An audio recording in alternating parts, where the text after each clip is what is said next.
In AutoCAD, you can combine one or more objects to create a single object. These compound objects are known as blocks.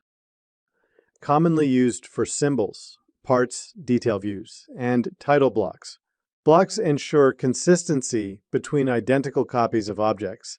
When creating blocks, it's easiest to work with objects that already exist in a drawing. Open a drawing that has several individual objects already in place, such as arcs and lines. In this example, a desk is made of individual lines and polylines. You can convert this desk into a single block, making it much easier to copy, rotate, and move. To do so, from the Insert ribbon, Block Definition panel, select Create Block. In the Block Definition dialog name field, enter a unique name for the block, such as Large Desk. Then, define a base point. A base point is used for placing the block in a drawing. From the Base Point group, select Pick Point. In the drawing area, specify an insertion base point, such as the corner of the desk. Once you specify the base point, the Block Definition dialog opens again. Notice that in the Base Point group box, the X, Y, and Z coordinates are assigned values. Next, specify the objects included in the block. From the Objects group box, click Select Objects. Then, in the drawing area, use a window selection to select the objects. Note that you can use any selection tool to make this selection. Once the objects are selected, right-click or from your keyboard, press Enter to confirm the selection.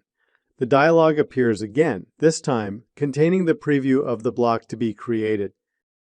Back in the Objects group box, you can specify what to do with the original objects you selected. You can retain the objects, which keeps the objects in their original form, convert the objects to a block, or delete the objects from the drawing.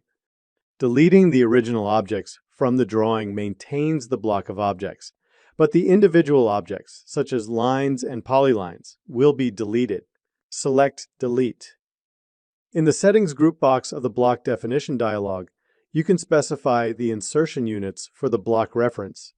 The Hyperlink option associates a hyperlink with the block definition. Under Behavior, you can specify whether the block is annotative, which automates scaling. This is useful for objects that are symbols, such as labels. You can also specify whether the block scales uniformly and whether you want to be able to explode the block. Not allowing the block to explode will ensure the preservation of the block, as it will not be able to be converted to its original individual parts. Click OK. The individual objects are deleted from the drawing area and are ready to be inserted as a singular, repeatable block.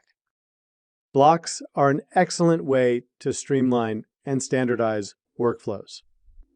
When editing or redefining block definitions, all reference blocks in the drawing update automatically. Plus, working with block references reduces the file size of the drawing when compared to object geometry duplication.